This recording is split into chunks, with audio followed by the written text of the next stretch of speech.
What if everything we think we know about technological progress is missing a crucial piece of the puzzle? Picture this: long before silicon chips and digital screens, civilizations across the globe were crafting devices so sophisticated they blur the line between ancient and modern. These aren't myths or legends, but real, tangible inventions buried in the sands of time, waiting to rewrite history. From intricate clockwork mechanisms that track the stars to chemical batteries powering forgotten rituals, our ancestors were far more ingenious than we often give them credit for. This isn't just about rediscovering lost gadgets. It's about unraveling a mystery that forces us to question the very timeline of human innovation. Think about the last time you marveled at a cutting-edge invention, maybe a smartphone or a self-driving car. Now imagine holding an object crafted 2,000 years ago that served a similar purpose. It sounds impossible, but that's exactly what we're about to explore. These ancient technologies weren't just crude prototypes. Some were so advanced they wouldn't be replicated for centuries. How did they do it? What secrets did they know that we've only recently rediscovered? And why did so many of these breakthroughs vanish, only to be reinvented millennia later? The answers lie in fragments of pottery, cryptic manuscripts, and artifacts that defy conventional explanations. This journey isn't just for history buffs or tech enthusiasts. It's for anyone who's ever wondered how ideas travel through time. Every invention we'll uncover today is a testament to human curiosity and resilience, proving that brilliance isn't confined to any single era. By the time we reach the end, you'll see the past not as a series of primitive steps, but as a treasure trove of forgotten genius. So let's dive in, because the stories behind these 22 astonishing technologies are about to change the way you see history, innovation, and maybe even the future. Buried beneath the waves for 2,000 years, the Antikythera Mechanism is one of history's most jaw-dropping discoveries. This bronze and wood marvel, no bigger than a shoebox, contained a labyrinth of interlocking gears so precise it could chart the movements of the sun, moon, and planets, even predicting solar eclipses down to the hour. Think about that for a second. Centuries before the fall of Rome, someone had engineered a handheld planetarium. The craftsmanship is so refined, modern researchers needed three-dimensional X-ray scans just to unravel its secrets. What's truly mind-bending is how this device defies the assumed timeline of human innovation. For context, machines of similar complexity wouldn't reappear until the astronomical clocks of medieval Europe, over 1,000 years later. So how did the ancient Greeks pull this off without precision tools or electricity? The answer lies in their obsession with the cosmos. Scholars believe the mechanism was likely used by sailors for celestial navigation or by priests to time sacred festivals. Its dials even accounted for irregularities in the moon's orbit, a detail so advanced it wasn't fully understood again until the scientific revolution.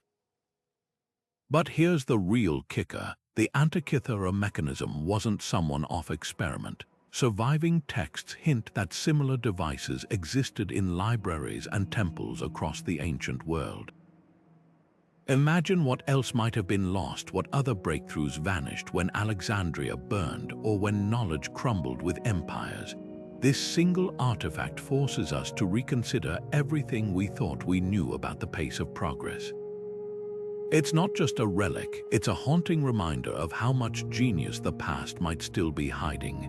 Now picture a dusty museum shelf holding what looks like an ordinary clay pot until you peer inside. The Baghdad Battery, a collection of unassuming jars discovered near modern-day Iraq, might just rewrite the history of electricity. These artifacts, dating back as early as 250 years before the Common Era, contain a copper cylinder housing an iron rod, all sealed with an asphalt plug. Fill one with vinegar or grape juice and something remarkable happens. It generates a small but measurable electric current. At first glance, it's easy to dismiss these as simple storage vessels. But when replicas were tested, they produced enough voltage to electroplate objects, a technique used to coat metals with thin layers of gold or silver. Ancient artisans could have employed these batteries to gild jewelry or embellish religious artifacts, centuries before similar methods appeared in Europe. Even more intriguing, some historians speculate they might have been used for pain relief, delivering mild shocks to soothe muscle aches, much like early electrotherapy devices. The implications are staggering. If these were indeed primitive batteries, it means the fundamental principles of electricity weren't discovered in the 18th century. They were explored and perhaps even applied over 2,000 years earlier. Why then did this knowledge vanish? The answer might lie in the fragility of progress. Without written records detailing their use, the Baghdad batteries became curiosities rather than catalysts for further innovation. Yet the mystery deepens when you consider the sophistication of their design. The asphalt seal wasn't just a stopper, it acted as an insulator, preventing short circuits. The choice of electrolytes, common acidic liquids like vinegar, shows an understanding of chemical reactions. These weren't accidental discoveries, they were deliberate experiments in harnessing energy. Skeptics argue that without direct evidence of wires or electroplated objects from the same period, the battery's purpose remains speculative. But here's what we know: the components work, and their design aligns eerily with basic electrochemical cells. Whether they powered temple rituals, medical treatments, or craftsmen's workshops, one thing is clear: the ancient world was buzzing with ideas far ahead of its time. And that raises a haunting question: what other electrical secrets might still be buried beneath the sands? Standing beneath the Pantheon's colossal dome, it's hard not to feel dwarfed, not just by its size, but by the sheer audacity of its existence. Built nearly 2,000 years ago, this architectural masterpiece hasn't just survived. It's thrived, outlasting empires, wars, and the relentless march of time. The secret, a recipe for concrete so advanced modern scientists are still scrambling to decode it. While our skyscrapers crumble after decades, Roman structures like the Pantheon endure, thanks to a mix of volcanic ash, lime, and seawater that triggers a remarkable self-healing process. Here's what baffles researchers today. When tiny cracks form in Roman concrete, minerals in the volcanic ash react with water, filling the gaps with new crystalline growth. It's like the material has a built-in repair kit, a feature modern concrete sorely lacks. Even more astonishing, exposure to seawater actually strengthens these ancient structures over time, while today's ports and bridges corrode from saltwater damage. The Romans didn't just build, they engineered for eternity, and their methods might hold the key to solving some of our biggest sustainability challenges. So how did they stumble upon such an ingenious formula? The answer lies in both necessity and observation. Sitting in the shadow of active volcanoes, Roman engineers noticed that ash-rich mortar hardened into rock-like durability. They tweaked the recipe over generations, blending local materials like pozzolana, ash with crushed brick or pottery shards to create variations for different environments. This wasn't accidental chemistry, it was systematic innovation, passed down through guilds of builders who treated their craft as a sacred science. Fast forward to today, and labs worldwide are racing to reverse engineer this ancient marvel. Imagine the implications: bridges that repair themselves, coastal cities fortified against rising seas, even lunar colonies built with moon dust mimicking volcanic ash. The irony is palpable. Our most cutting-edge construction research is chasing a technology that predates the Colosseum.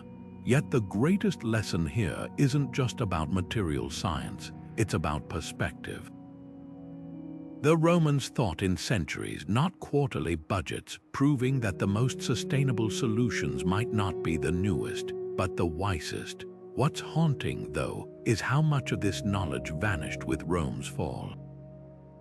Medieval builders reverted to cruder mixes, and the recipe was lost until modern archaeology pieced it back together. That gap in history raises a provocative question. How many other ancient breakthroughs are waiting to be rediscovered, not in dusty manuscripts, but in the very stones beneath our feet? Pantheon's dome isn't just a relic, it's a silent challenge, daring us to build not just for now, but for the ages. Imagine a weapon so terrifying, it could turn the sea itself into an inferno, flames clinging to ships and men alike, defying water, wind, and every attempt to stop them. This wasn't medieval fantasy, it was Greek fire, the Byzantine Empire's most closely guarded secret. First unleashed in the 7th century, this liquid nightmare revolutionized naval warfare, striking fear into enemies for over 500 years. What made it so devastating? Unlike ordinary fire, Greek fire didn't just burn, it stuck to surfaces like napalm, ignited on contact with water, and reportedly even burned hotter when doused. Picture the horror of enemy fleets watching walls of fire race across the waves toward them, unstoppable and inescapable. The chemistry behind this ancient superweapon remains one of history's greatest unsolved puzzles. Byzantine emperors guarded the formula with paranoid secrecy, entrusting it only to a select few, often family members, and reportedly executing anyone who risked leaking it. Modern historians and chemists have pieced together clues from fragmentary accounts. A base of crude petroleum from the Black Sea's natural seeps, likely mixed with pine resin for stickiness and quicklime to trigger spontaneous combustion when wet. Some accounts suggest sulfur or saltpeter added explosive intensity, while others point to pressurized bronze siphons that could spray the flaming liquid over distances, turning warships into mobile flamethrowers.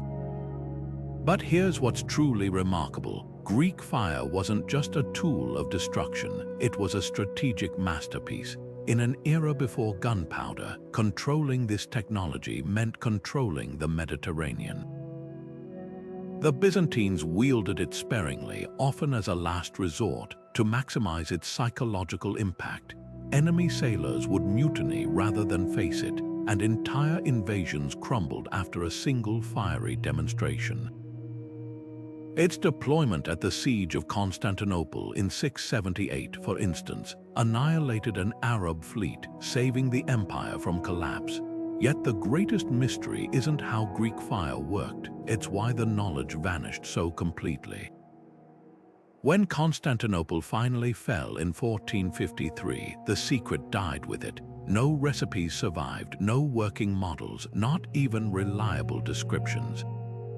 Some speculate the formula was so complex, it required arcane techniques lost when the empire's alchemists and engineers disbanded.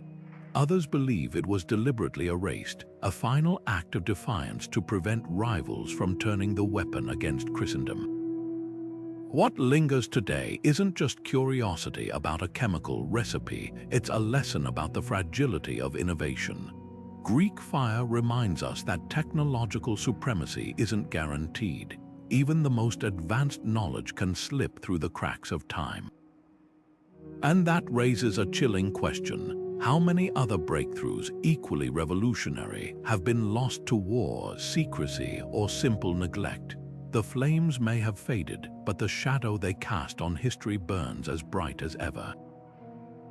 Hidden in the ruins of an Assyrian palace, a small piece of polished rock crystal might rewrite the history of human vision. The Nimrud Lens, dating back to 750 years before the Common Era, is no ordinary artifact. Its carefully ground oval shape and precise curvature suggest it was crafted for more than decoration. Hold it up to sunlight and something remarkable happens. It bends light, focusing rays into a bright point. This isn't just a quirk of geology, it's deliberate design, raising a tantalizing question. Did ancient scholars harness optics long before we thought possible? At first glance, the lens seems crude compared to modern glass, but consider this. Its focal length is calculated to be around 12 centimeters, perfect for magnifying small objects or concentrating fire from sunlight. Some researchers propose it was used by Assyrian craftsmen to intricately carve seals or inspect fine details in jewelry. Others go further, suggesting it could have been part of a primitive telescope, allowing priests or astronomers to observe celestial events with startling clarity. Imagine the implications centuries before Galileo, a civilization gazing at the stars through crystal lenses, mapping planets or predicting eclipses with tools we never knew existed. Yet the mystery deepens when you examine how it was made. The lens is crafted from natural rock crystal, a material notoriously difficult to shape without fracturing. The Assyrians would have needed laps rotating wheels coated with abrasive paste to grind it to such precise curvature. This wasn't accidental craftsmanship. It required an understanding of optics and geometry that textbooks often attribute to much later cultures.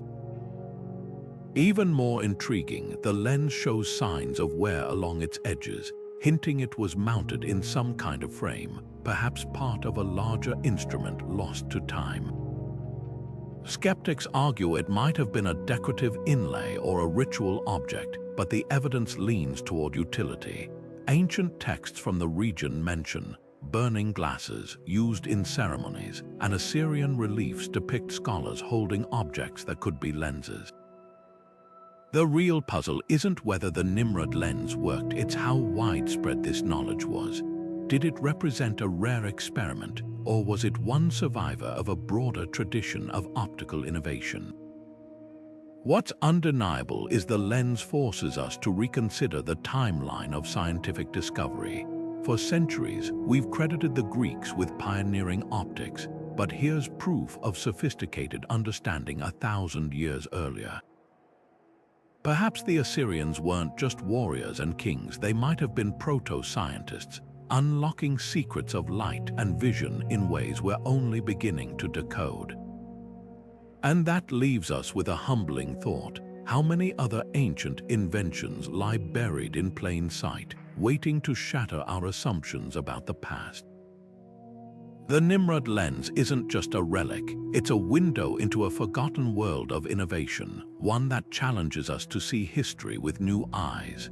In the year 132, a brilliant Chinese scholar named Zhang Heng unveiled a device that would change history, not with a roar, but with a delicate bronze dragon dropping a marble. His seismoscope, an ornate bronze vessel standing nearly 6 feet tall, wasn't just decorative. It was a technological marvel capable of sensing earthquakes from hundreds of miles away. Picture this: 8 dragon heads encircling the vessel, each clutching a bronze ball above the open mouths of 8 corresponding toads. When the earth trembled, an internal pendulum would sway, triggering one dragon to release its ball into the waiting toad below, pinpointing the quake's direction with eerie accuracy. What's astonishing isn't just the concept, but the precision. Modern engineers have tested replicas using seismic simulations, and the results are undeniable. Zhang Heng's invention worked. Without wires, batteries, or digital sensors, it detected vibrations imperceptible to human senses, rivaling early 20th century seismographs.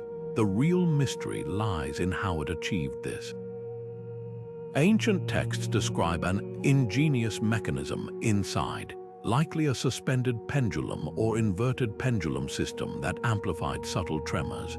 Some theories suggest mercury-filled channels acted as liquid stabilizers, while others propose hidden counterweights that enhanced sensitivity. The exact design remains lost, buried with its creator's secrets. But here's what truly sets the Seismoscope apart. It wasn't just functional, it was a masterpiece of interdisciplinary thinking. Zhang Heng, an astronomer, mathematician, and poet, fused art with engineering, creating a tool as beautiful as it was practical. The dragons and toads weren't mere decoration, they served a purpose. In a world without instant communication, the device's theatrical ball drop provided instant, unambiguous communication to officials who could dispatch aid to affected regions.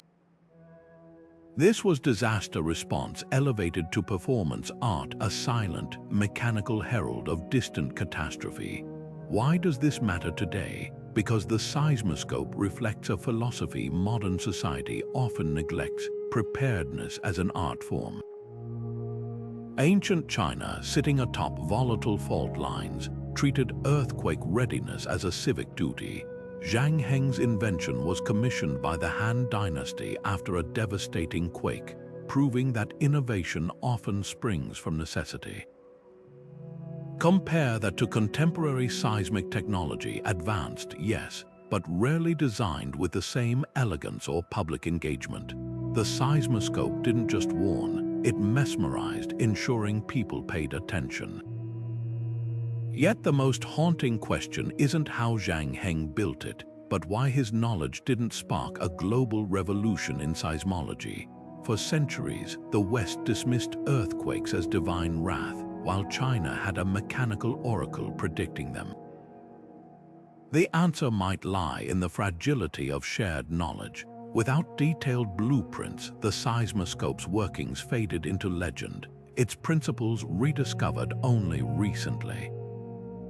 It's a pattern we've seen before: genius eclipsed by time, then reborn as revelation.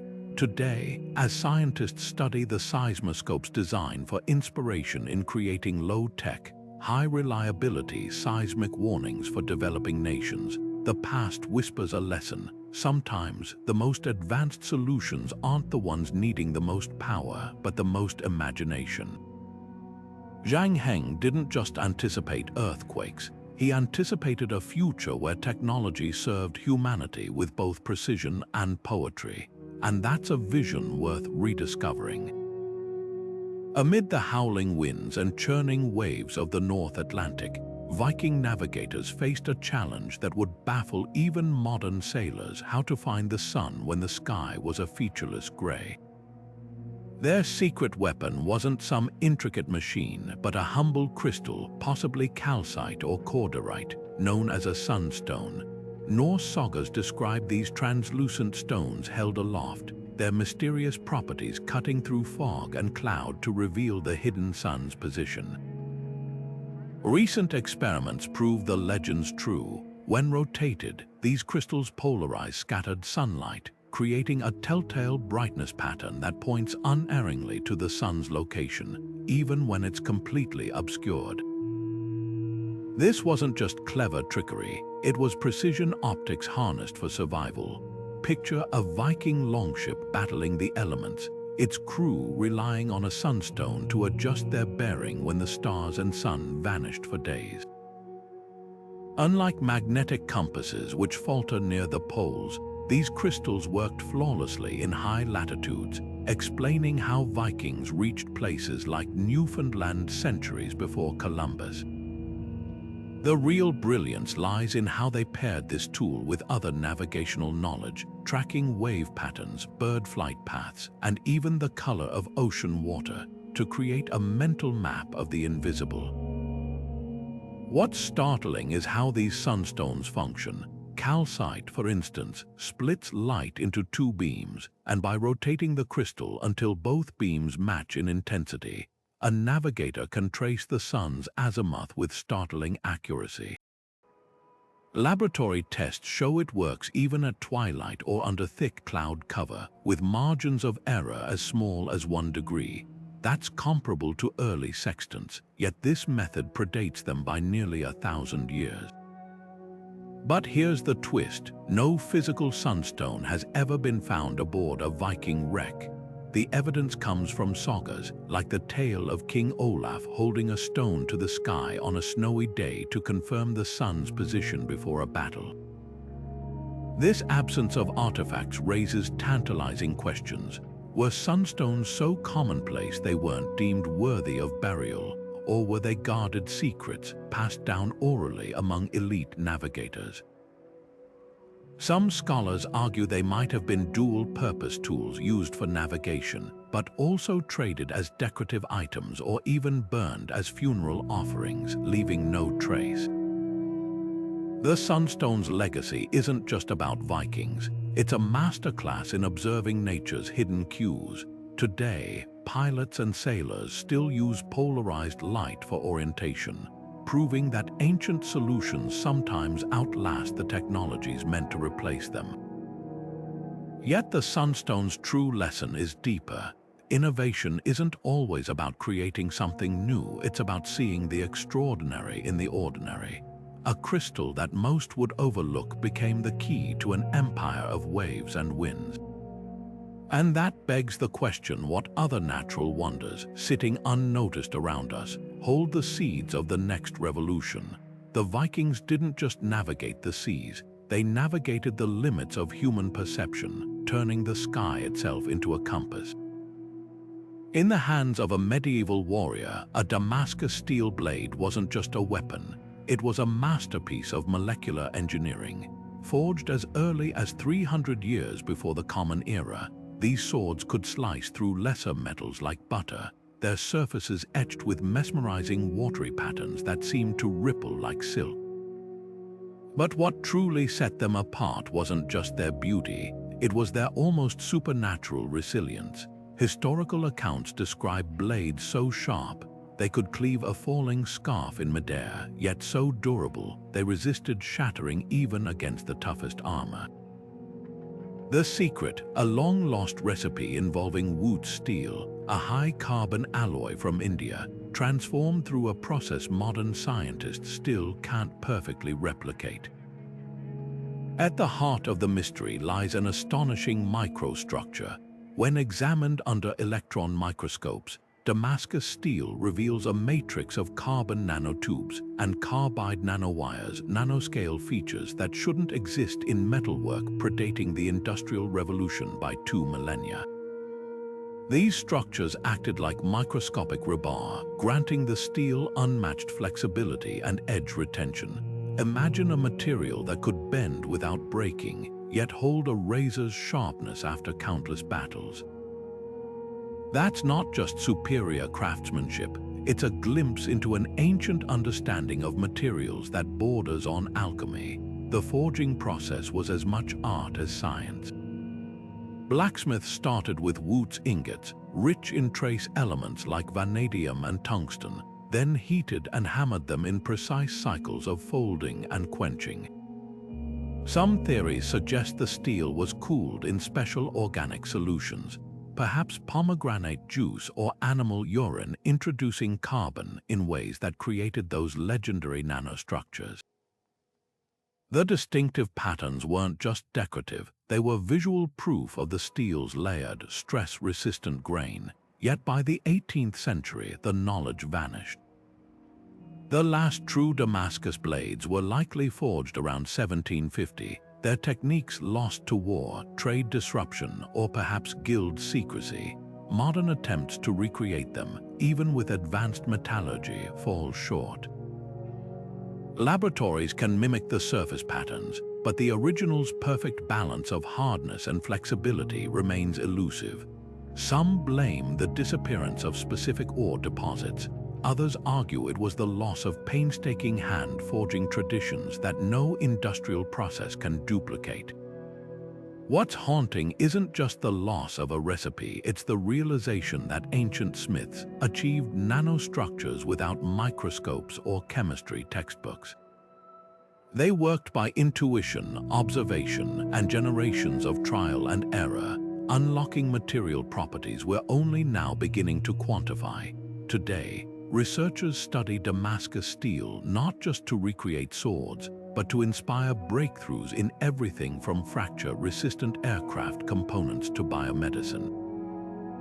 The past, it seems, still holds the keys to the future if only we can decipher them. Damascus steel isn't merely a relic, it's a challenge. It forces us to question what advanced really means. After all, how many of our own technologies might future civilizations struggle to replicate? Their secrets buried not in scrolls or hard drives, but in the silent wisdom of hands and tools long turned to dust. The next time you marvel at a modern alloy, remember, the ancients might have already perfected it and then forgotten how they did it.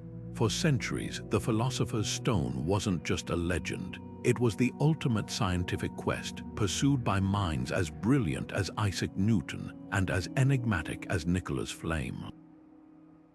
Picture an alchemist hunched over a candlelit workshop, mixing mercury, sulfur, and lead in intricate sequences, convinced that the right combination would unlock the secret to infinite wealth and eternal life.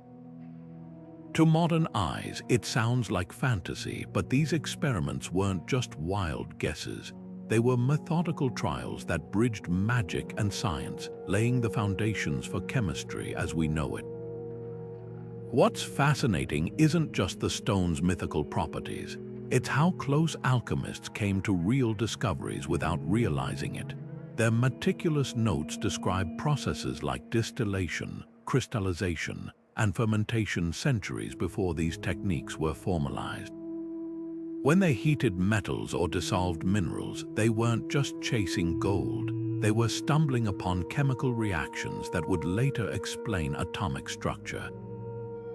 Take Newton's alchemical work. His obsession with transmutation led him to uncover properties of light and gravity, proving that even failed experiments can illuminate entirely new paths. The stone's allure also reveals something profound about human ambition. Cultures worldwide, from Chinese Taoists crafting elixirs of life to Islamic scholars like Jabir ibn Hayyan systematizing laboratory methods, shared this obsession. Their shared goal wasn't just material gain, it was mastery over nature's hidden rules. In medieval Europe, alchemists encoded their findings in cryptic symbols, not just to conceal secrets, but to protect knowledge from those who might misuse it. This wasn't pseudoscience, it was proto-science, a blend of spiritual philosophy and hands-on experimentation. Yet the stone's legacy isn't confined to history books. Modern parallels abound. Today's particle accelerators, smashing atoms in search of new elements, echo alchemists' crucibles. Nanotechnology's promise of transforming materials at the molecular level mirrors their dreams of transmutation. Even the quest for immortality persists in cryonics and genetic engineering. The stone may never have existed, but the questions it posed: can we rearrange matter? Can we cheat death, still drive scientific frontiers? Perhaps the real philosopher's stone was the knowledge gained in its pursuit. Alchemists gave us lab equipment, experimental methods, and the very idea that nature's secrets could be decoded.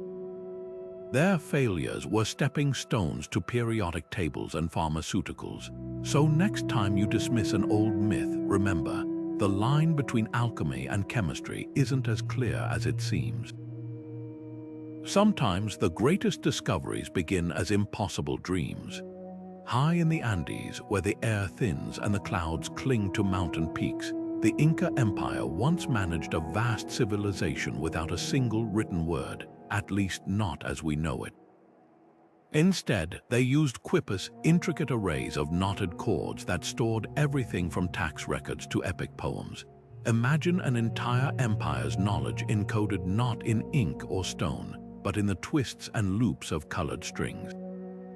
These weren't just simple tally marks. Recent research reveals Quipus as a sophisticated binary-like language, capable of conveying complex narratives and precise numerical data.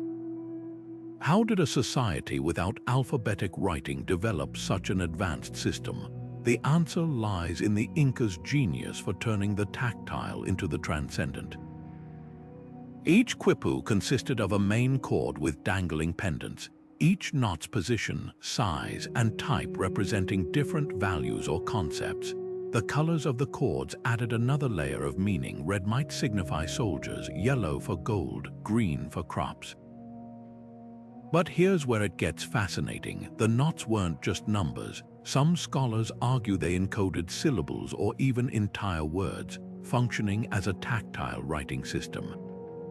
In one groundbreaking study, a quipu was found to mirror the structure of a Spanish census document from the same period, proving these knots could store data as efficiently as any ledger.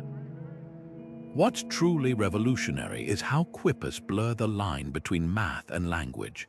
Unlike modern binary code, which reduces information to zeros and ones, Quipus wove numbers and stories into a single medium.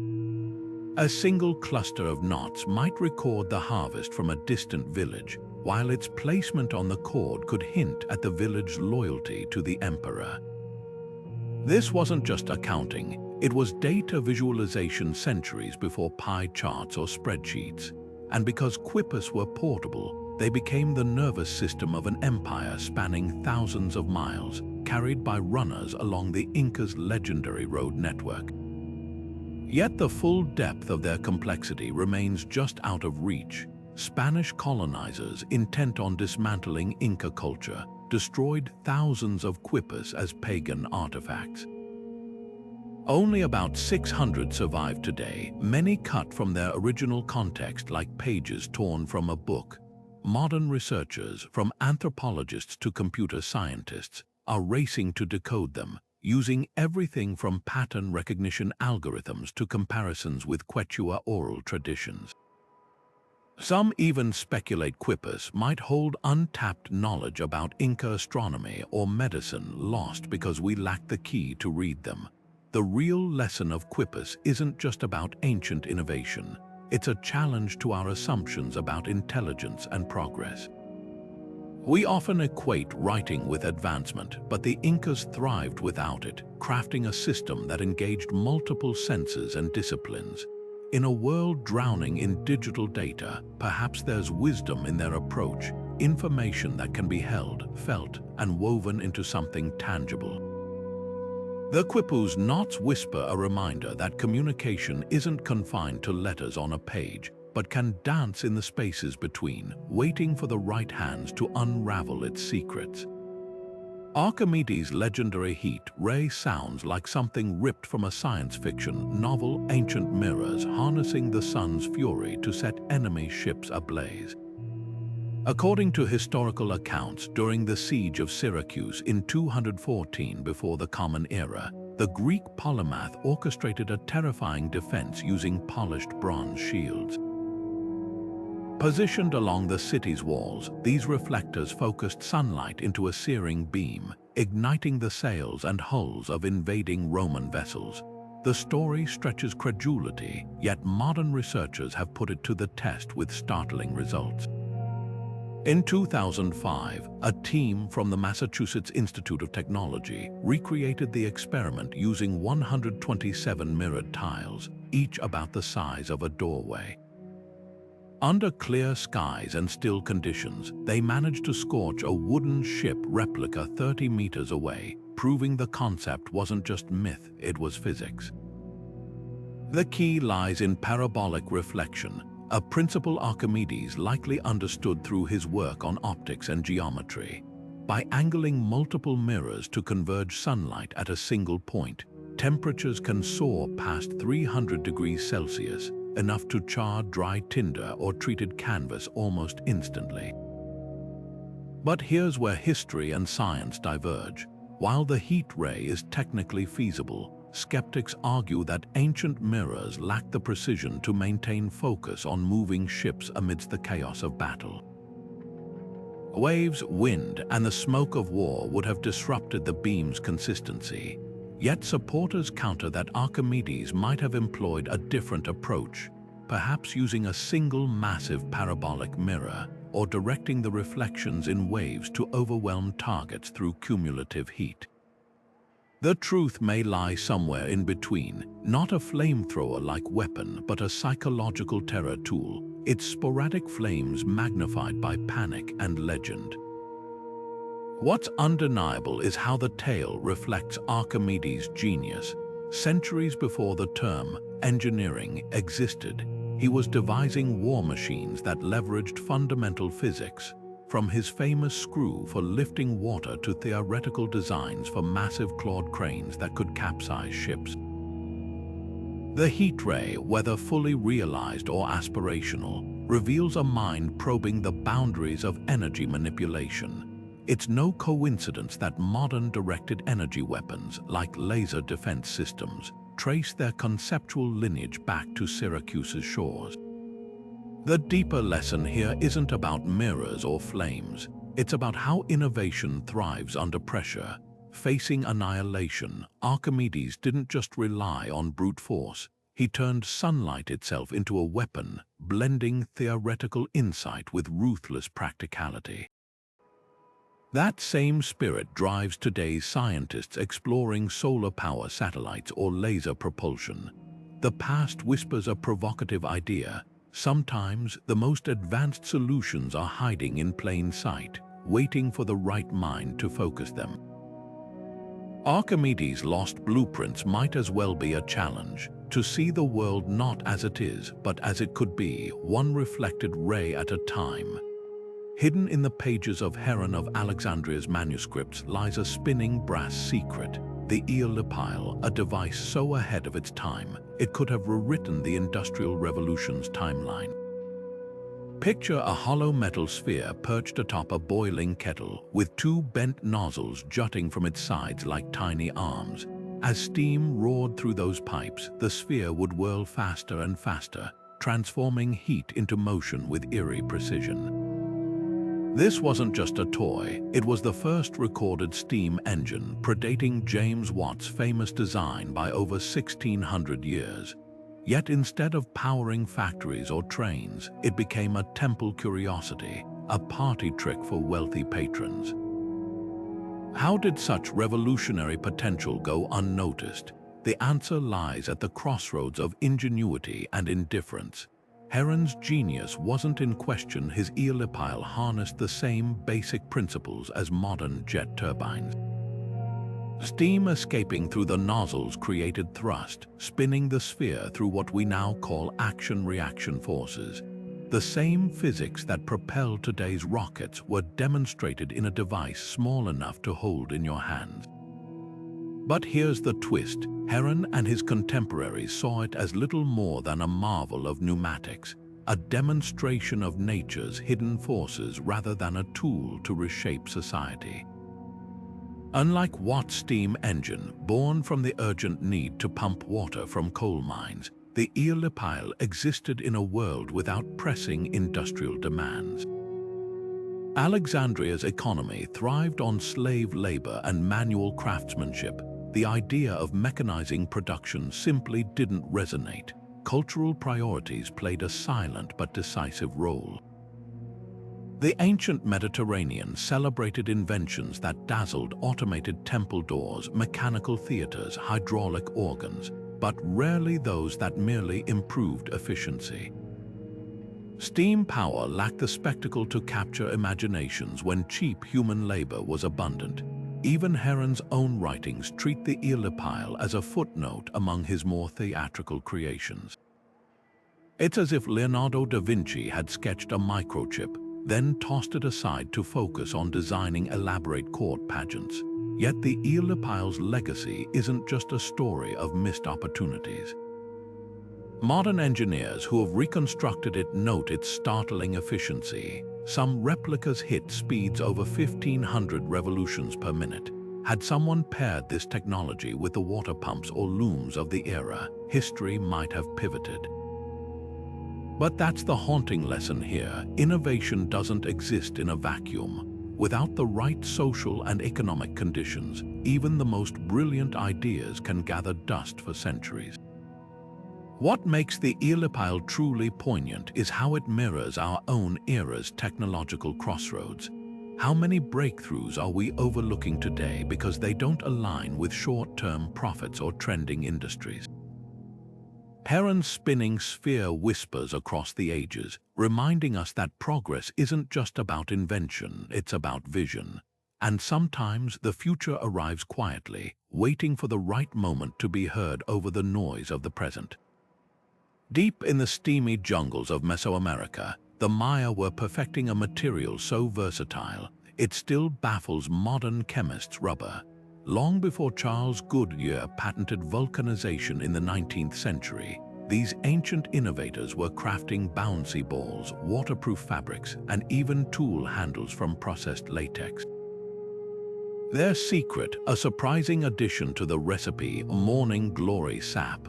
When mixed with latex harvested from rubber trees, this vine's juices triggered a chemical reaction that transformed sticky liquid into durable, elastic rubber. A process modern labs have confirmed is not just effective, but remarkably sophisticated. What's astonishing isn't just the end product, but the sheer ingenuity behind its discovery. Without microscopes or molecular theory, the Maya observed that certain plants, when combined, created a material with entirely new properties.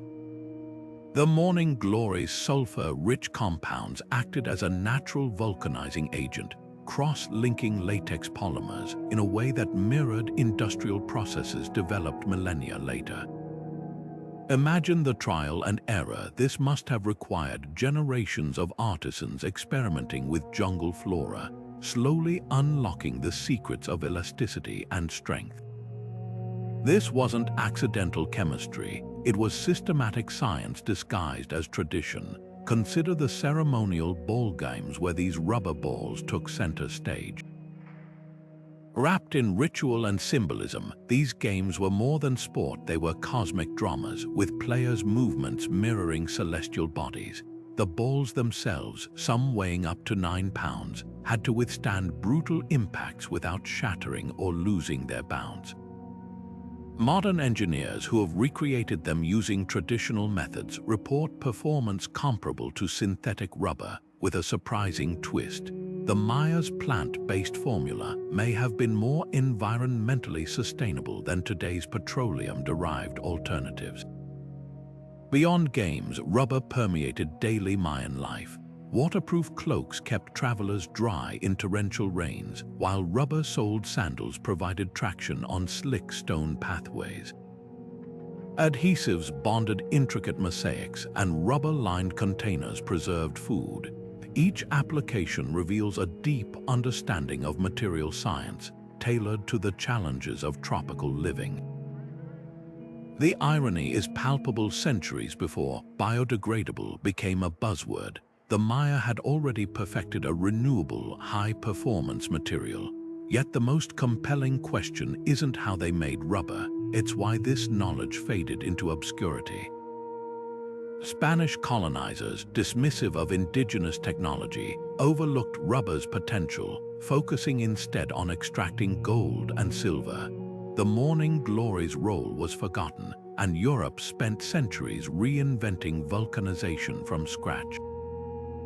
Today, as scientists revisit these ancient recipes for inspiration in green chemistry, the lesson is clear: progress isn't always linear. Sometimes, the most advanced solutions are buried in the past, waiting for the right moment to be unearthed. The Maya didn't just invent rubber, they left us a blueprint for innovation that blends observation, tradition, and respect for the natural world, a formula as valuable now as it was 1,000 years ago.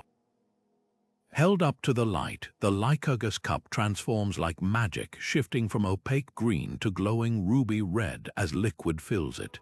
This 4th century Roman masterpiece isn't just beautiful, it's a scientific enigma. Crafted from dichroic glass, the cup contains millions of gold and silver particles, each smaller than a grain of sand, scattered through its structure.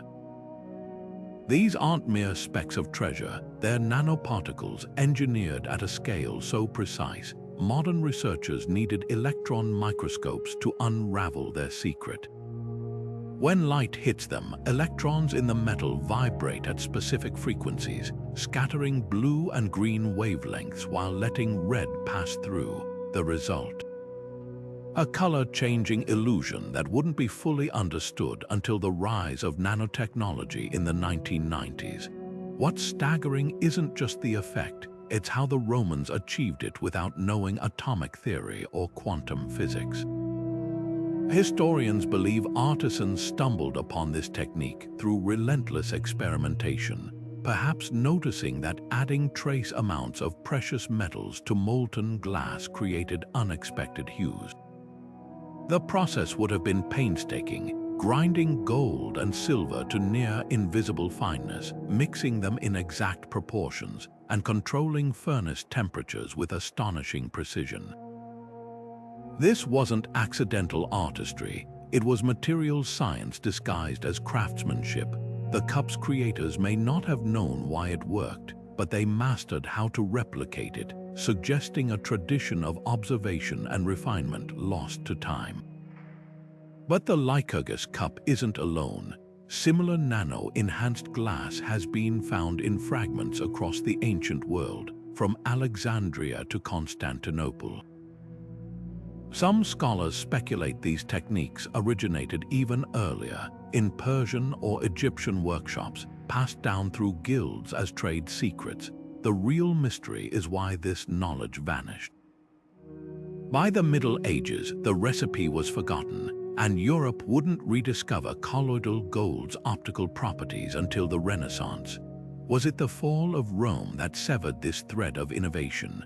Or did artisans prioritize more predictable colors over such delicate effects? Today, the cup's legacy resonates in labs studying plasmonics, the manipulation of light at nanoscales.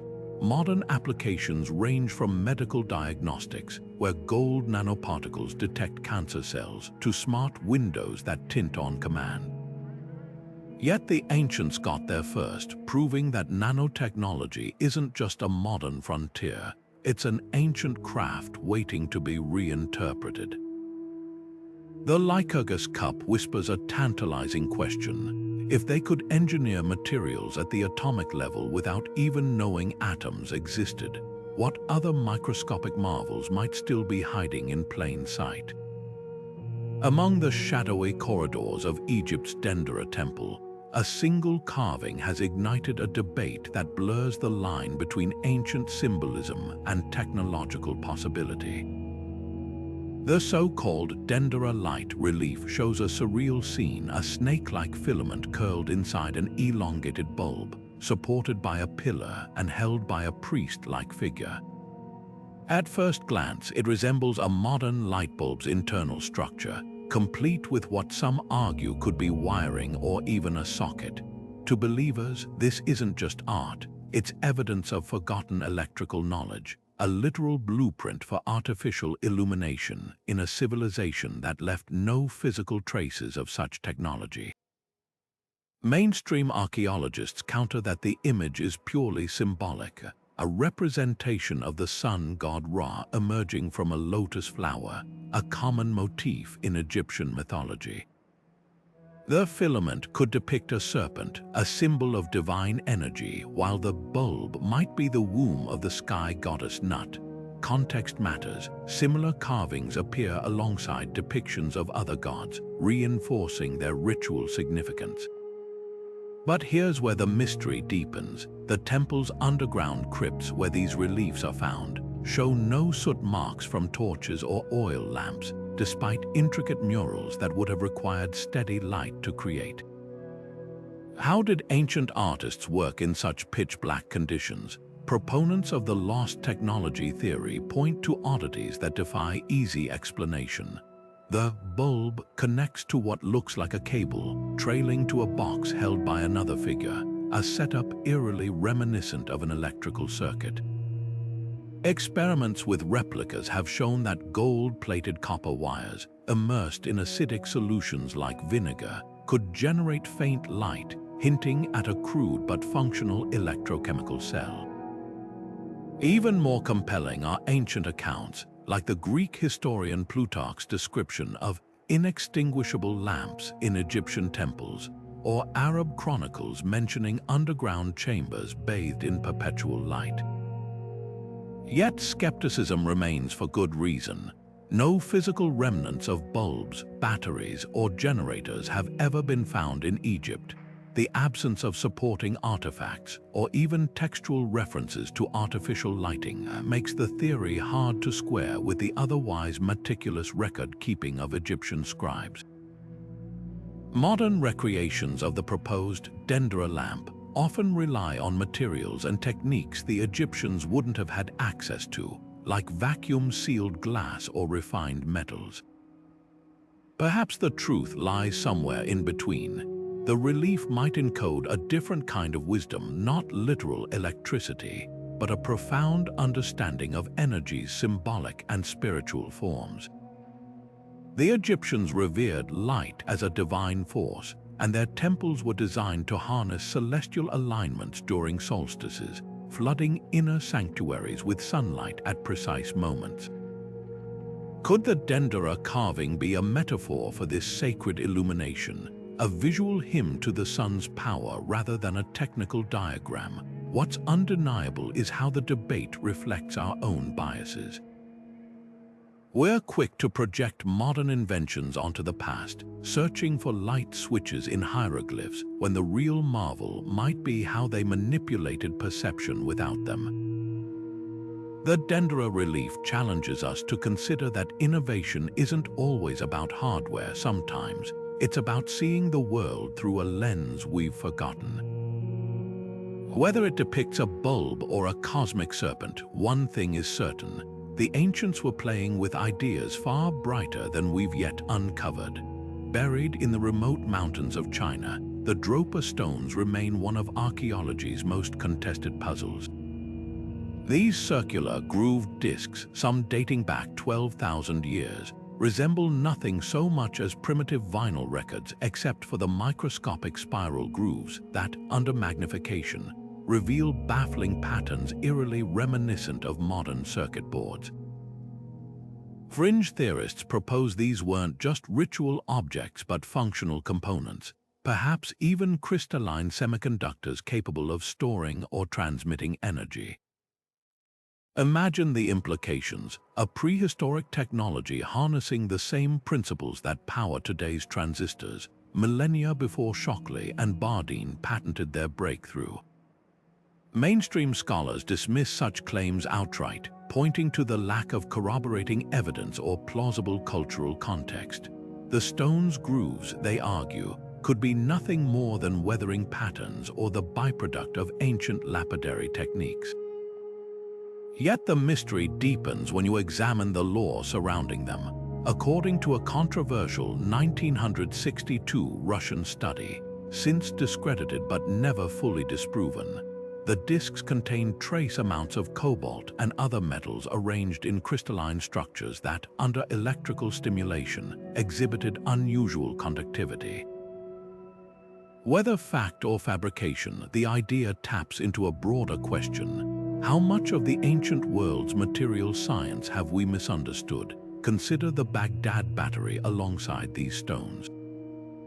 Both hint at cultures experimenting with electricity in ways that defy conventional timelines. While no direct link exists, the parallels are provocative.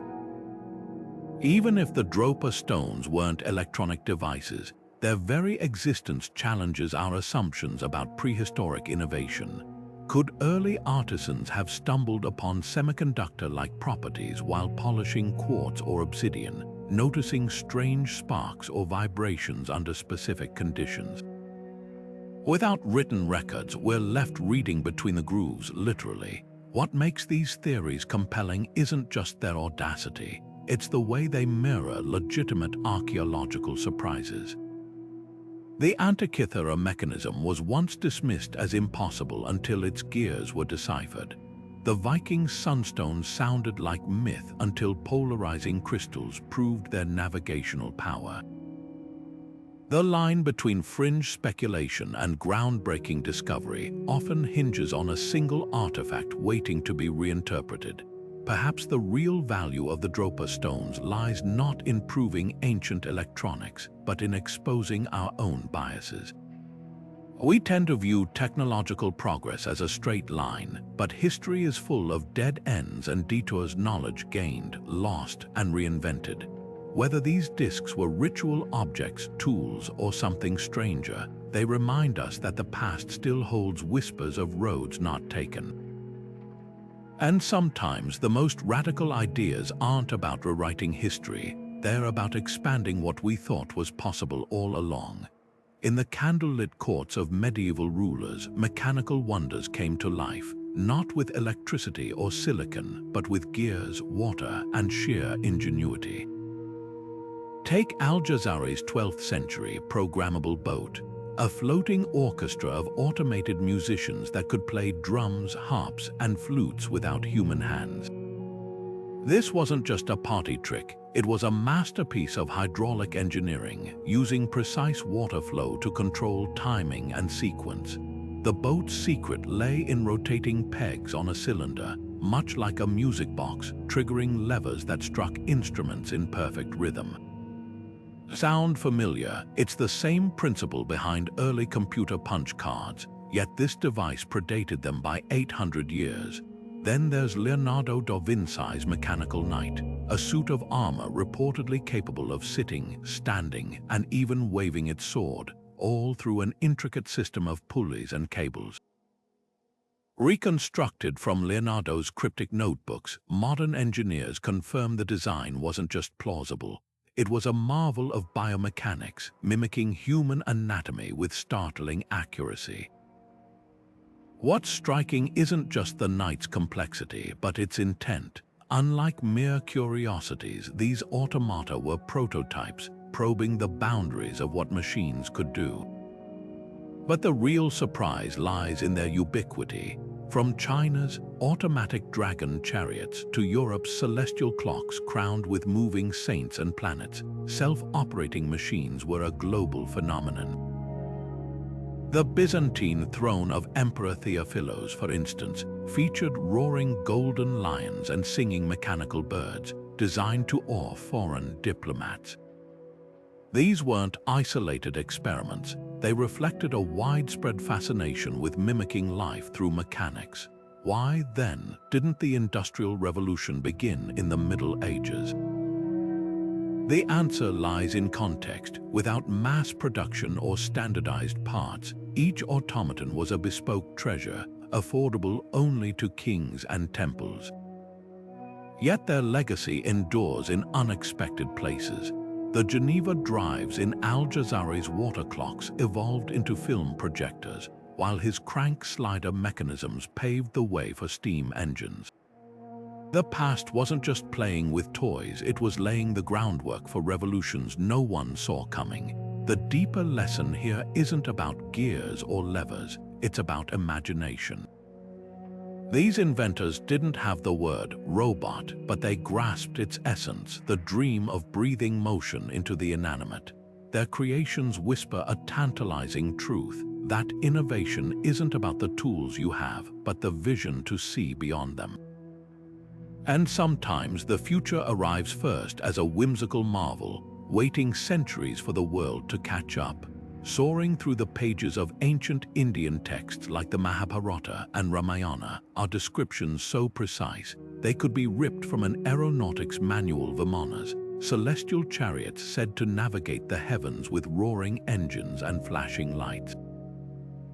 These weren't vague mythological references. Some passages detail intricate flight controls, propulsion systems, even aerial battles with weapons that sound eerily like modern missiles.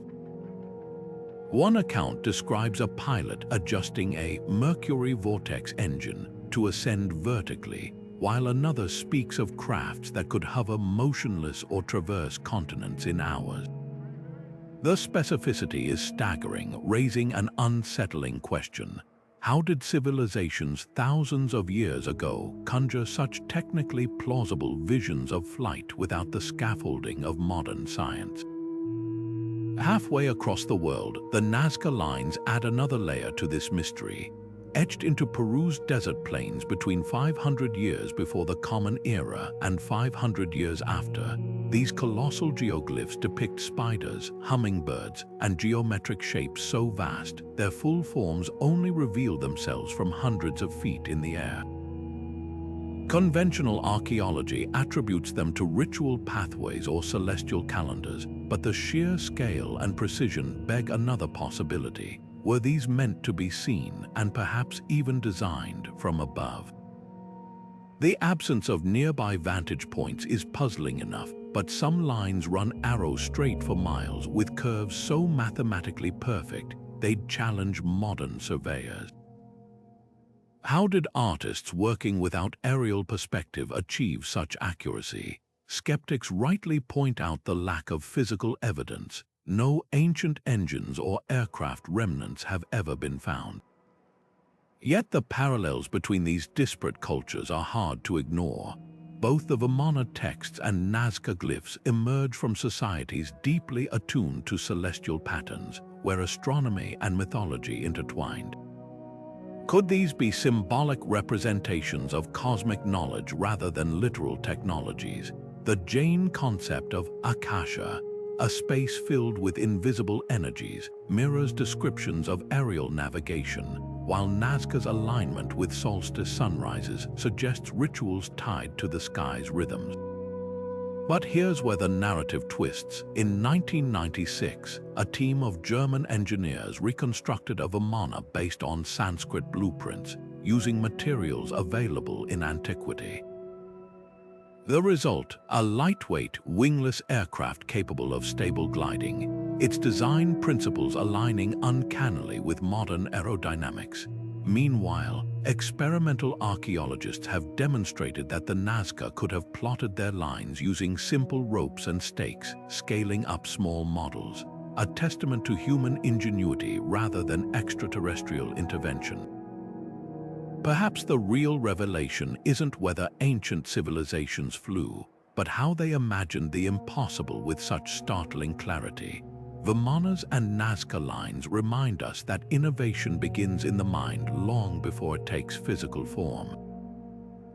The Wright brothers didn't invent the dream of flight. They inherited it from countless generations who looked up and wondered. And sometimes the line between myth and prototype is thinner than we think, a whisper of intuition across centuries, waiting for the right moment to take wing. The idea of ancient healers carefully drilling into a living person's skull sounds like something from a horror story, yet trepanation was one of humanity's earliest and most widespread medical practices. From the highlands of Peru to the forests of France, skulls dating back as far as 7,000 years before the Common Era bear the unmistakable marks of this procedure, neat circular holes with edges smoothed by healing. What's truly staggering isn't just the prevalence of trepanation, but the fact that many patients survived. Examinations of these ancient skulls reveal regrown bone around the openings, proving that people walked away from these operations and lived for years afterward. How did prehistoric societies without anesthesia or sterile tools master such a delicate and dangerous technique? The answer lies in a blend of intuition, observation, and a surprisingly sophisticated grasp of human anatomy. Consider the tools they used. Flint or obsidian blades, sharper than modern surgical steel, could carve through bone with precision, while herbal poultices likely prevented infection. Some cultures, like the Inca, even developed specialized bronze scrapers for the task, but the real marvel was their understanding of the brain's vulnerabilities. Archaeologists have found trep and skulls where the incisions carefully avoided major blood vessels, suggesting generations of accumulated knowledge passed down through trial and error. This wasn't blind experimentation, it was systematic medicine refined over centuries. Yet trepanation wasn't just about physical healing. Many cultures viewed the operation as spiritual surgery, a way to release evil spirits or cure madness. In medieval Europe, trep and holes were sometimes worn as amulets, believed to ward off demons. the practice straddled the line between science and ritual, revealing a worldview where illness and the supernatural were inseparable. A healer might have interpreted a seizure as a trapped spirit, but their solution relieving pressure on the brain was empirically effective. The most haunting question isn't how they did it, but why they stopped. With the rise of modern medicine, trepination faded into obscurity, dismissed as primitive superstition. Yet modern neurosurgeons still perform similar procedures today, like craniotomies to relieve intracranial pressure. The difference: we use MRI-guided precision instead of flint blades. In that sense, the ancient practice wasn't wrong. It was ahead of its time, a testament to human ingenuity in the face of the unknown. Those healed skulls aren't just relics, they're silent witnesses to the boldness of our ancestors, who reached into the darkness of the body and mind long before science could light the way. From the intricate gears of the Antikythera Mechanism to the resilient chemistry of Mayan rubber, these 22 forgotten technologies shatter the myth that innovation is a purely modern phenomenon. What emerges isn't just a collection of curiosities, but a radical rethinking of human progress itself. The past wasn't a linear march toward today's gadgets. It was a tapestry of brilliance, loss, and rediscovery, where civilizations achieved feats that would take centuries to replicate. Think about the Baghdad Battery's whisper of ancient electricity, or Damascus Steel's self-healing nanostructures. These weren't lucky accidents.